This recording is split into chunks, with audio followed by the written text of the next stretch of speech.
Shelter home से अचानक दो लड़कियां गायब हो जाती हैं। लड़कियों के गायब होने की सूचना शहर में आग की तरह फैल जाती है। फिर शहर से एक एक कर लड़कियां गायब होनी शुरू हो जाती हैं।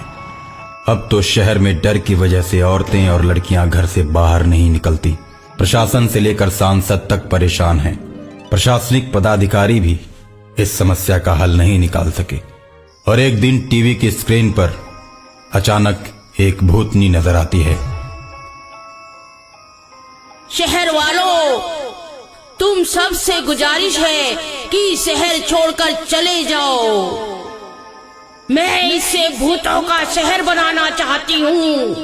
मैंने सोचा है इंसानों का शहर है तो भूतों का भी शहर होना चाहिए। जो शहर नहीं छोड़ेगा उसे मारकर मैं भूत बना दूंगी। मैंने ही सारी लड़कियों को कैद करके रखा है। मैं किसी भी हालत में अपना रूप बदल सकती हूँ, इसलिए मुझे पकड़ने की कोशिश करना बेकार है। इतना कहकर टीवी स्क्रीन से भूतनी गायब हो जाती है। न्यूज चैनल वाले भी परेशान हो जाते हैं कि अचानक स्क्रीन पर ये न्यूज कैसे आ गई। अब तो शहर के शिक्षित लोगों के दिमाग में भी भूतों का डर सताने लगता है। वो भी भूत प्रेत को मानने लगते हैं। सरकार एक दिन कहती है, ना, ये कोई भूत प्रेत नहीं, ये आतंकियों की साजिश है जिन्होंने न्यूज चैनल को हैक कर लिया था। हमें सावधान रहना होगा कि ऐसी स्थिति दोबारा न आने पाए। कुछ ही देर में चैनल पर यह खबर आ जाती है कि भूतनी द्वारा बोला हुआ न्यूज फेक न्यूज था, जो आतंकवादियों के द्वारा चैनल को हैक करके बोला गया था। शहर में यह सूचना आग की तरह फैल जाती है।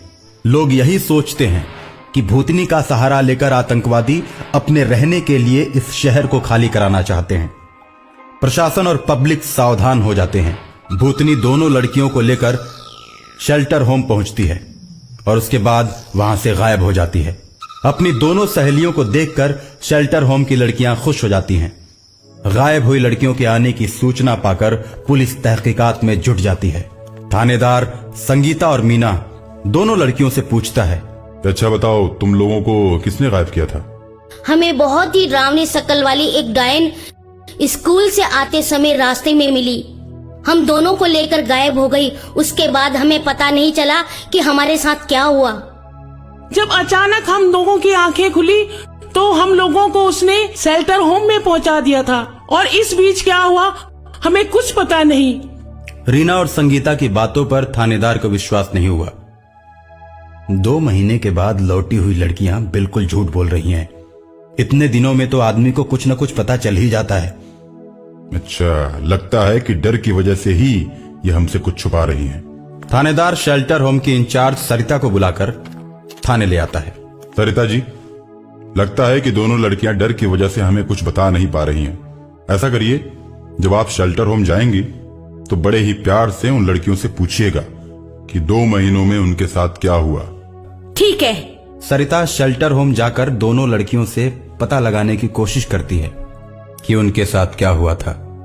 सरिता दोनों लड़कियों को अपने ऑफिस में बुलाकर उनसे पूछती है कि उन लोगों के साथ क्या हुआ। तब तक अचानक ऑफिस का दरवाजा बंद हो जाता है और दोनों लड़कियां चुड़ैल बन जाती हैं और उसके बाद हवा में उड़ उड़कर पंजे के प्रहार से सरिता को मार देती हैं। सरिता के पूरे शरीर पर नाखून के निशान पाए जाते हैं और पूरे शेल्टर होम में दोनों चुड़ैल पक्षी का रूप धारण करके बहुत सी लड़कियों को उनकी आंखें फोड़कर अंधी बना देती हैं और उड़ते हुए दोनों चुड़ैल भूतनी के पास जाती हैं।